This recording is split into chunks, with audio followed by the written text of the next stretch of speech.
নমস্কার বন্ধুরা, welcome to Shampa's kitchen.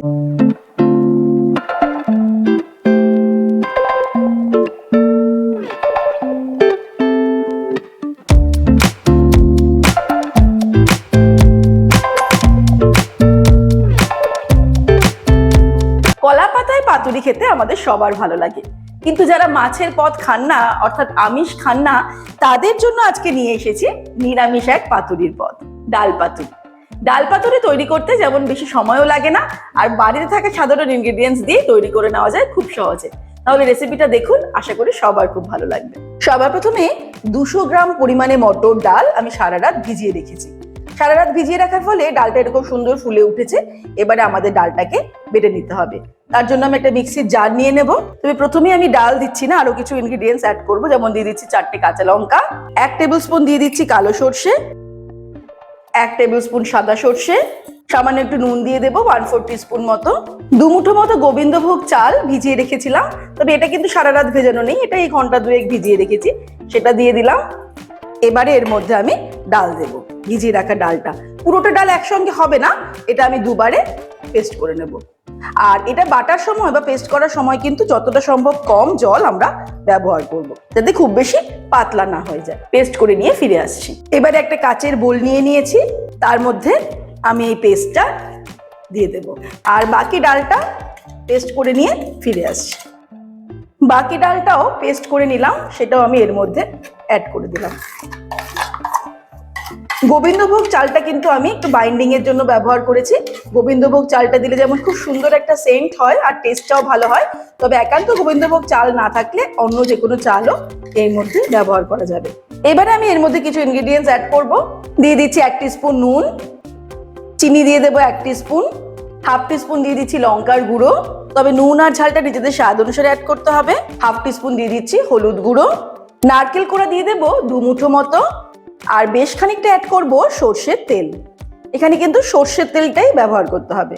প্রায় 3 টেবিল স্পুন মতো আমি তেল অ্যাড করলাম। সবকিছুকে ভালো করে মিক্স করে নিতে হবে। এটা কিন্তু একদম পাতলা হয়নি, দেখতেই পাচ্ছেন যে আমি কিন্তু বেশি জল ব্যবহার করে এটা পেস্টটা তৈরি করিনি। ব্যাস, মিশ্রণটা আমাদের রেডি হয়ে গেল। এবার আমরা চলে যাব পরের স্টেপে। এবারে আমি একটা তাওয়া বসিয়ে নিয়েছি, ভালো মতো গরম করে নিয়েছি, আর নিয়ে নিয়েছি কলা পাতা। কলা পাতাটাকে আমরা তাওয়াতে সেঁকে নিচ্ছি। আমরা কিন্তু সিদ্ধ করে নিতে পারতাম, যে ক্ষেত্রে এখানে অল্প কয়েকটা কলা পাতা আমি লাগবে, অল্প কয়েকজনের জন্যই আমরা তৈরি করছি, তাই আমি আর সিদ্ধ না করে তাওয়াতে এটাকে সেঁকে নিচ্ছি। এই কাজটা কিন্তু আমাদের করে নিতেই হবে, কারণ তাওয়াতে যদি আমরা কলা পাতা সেঁকে না নিই, কলা পাতা কিন্তু নরম হবে না, সেক্ষেত্রে ফোল্ডিং করা যাবে না। তাই যে কোনো পাতুরি তৈরি করার জন্য এই স্টেপটা আমাদের করে নিতেই হবে, সে সেদ্ধ করেই হোক বা সেঁকে নিয়ে হোক। কলা পাতাটা সেঁকে নিলাম। এবার কিন্তু কলা পাতা সুন্দর করে এরকম ফোল্ড করা যাচ্ছে। কলা পাতা শেখার কাজ হয়ে গেছে। এবার আমরা চলে যাব পরের স্টেপ। সব কলা পাতাগুলো আমি সেঁকে নিয়েছি। আর কলা পাতাগুলো কিন্তু আমি খুব বেশি বড় করিনি, কারণ ডালের পাতুরি খুব বেশি বড় বড় করব না, একটু ছোট সাইজেরই করব। দিয়ে দিলাম ডালের মিশ্রণ, একটা কাঁচা লঙ্কা দিতে হবে, আর এইভাবে একটু শেপ করে দেব।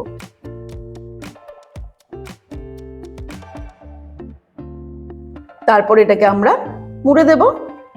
কোনো সুতো দেওয়ার দরকার নেই, দেখবেন এমনি কিন্তু এটা মুড়ে থাকছে।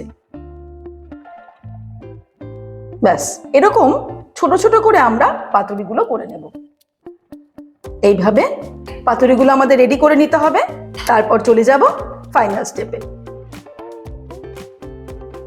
এবারে আমি তাওয়া গরম করে নিয়েছি আবারও, আর তার মধ্যে দিয়ে দেব সর্ষের তেল। খুব বেশি তেল দেওয়ার দরকার নেই, 1 টেবিল স্পুন মতো তেল আমি ছড়িয়ে দিয়েছি। আর খুব সাবধানে এবার আমি পাতুরিগুলোকে বসিয়ে দেব। ফ্লেমটাকে কিন্তু মিডিয়াম টু লোতে রেখে আমাদের পাতুরিগুলোকে ফ্রাই করতে হবে। একসঙ্গে 4টে করে দিয়ে দিলাম, তাহলে উল্টাতে সুবিধা হবে, কারণ আমাদের বারে বারে উল্টে পাল্টে এগুলোকে, যতক্ষণ না পাতাটা পুরো পুড়ে পুড়ে কালচে হয়ে যাচ্ছে ততক্ষণ এটাকে করতে হবে। মোটামুটি একবারে পাতুরি ফ্রাই করতে 10 থেকে 12 মিনিট সময় লাগবে। 2 মিনিট মতো হয়ে গেলে আমি সাবধানে এটাকে উল্টে দেব। এইভাবে 2 মিনিট করে আমাদের পাতুরিগুলোকে ফ্রাই করতে হবে। আবারও 2-3 মিনিট হয়ে গেছে, আবারও আমি এটাকে উল্টে দিচ্ছি। এইভাবে কিন্তু মোটামুটি 10 থেকে 12 মিনিট আমাদের রান্না করতে হবে। 10 মিনিট আমি উল্টে পাল্টে ফ্রাই করে নিয়েছি পাতুরিগুলোকে। এবারে কিন্তু এগুলোকে তুলে নেব। দেখতেই পেলেন যে সুতো দিয়ে কিন্তু পাতুরিগুলো বাঁধার কোনো দরকার নেই। এবারে চলুন দেখে নেওয়া যাক পাতুরিটা দেখতে কেমন হলো। সামান্য ঠান্ডা হলে আমি খুলে নিলাম। এই যে দেখুন, দেখতে যেমন দুর্দান্ত হয়েছে, ভেতরে কিন্তু কাঁচা লঙ্কাটা রয়েছে। খেতেও কিন্তু এটা খুব ভালো লাগবে। এটা কিন্তু গরম ভাতের সঙ্গে প্রথম পাতে সার্ভ করতে হবে। তাহলে যারা নিরামিষ খেতে পছন্দ করেন বা নিরামিষই খান, তাদের জন্য কিন্তু এই ডাল পাতুরি তৈরি হয়ে গেছে। গরম গরম ভাতের সঙ্গে শুধু সার্ভ করার পালা। আজকে এই রেসিপিটা ভালো লাগলে রেসিপিটাকে লাইক করতে আর শেয়ার করতে ভুলবেন না। আর এরকমই দারুণ দারুণ রেসিপির আপডেট পাওয়ার জন্য সম্পাস কিচেন চ্যানেলটিকে সাবস্ক্রাইব করে দিন। ভালো থাকবেন, সুস্থ থাকবেন। আমি আবার হাজির হব নতুন নতুন রেসিপির সঙ্গে। নমস্কার।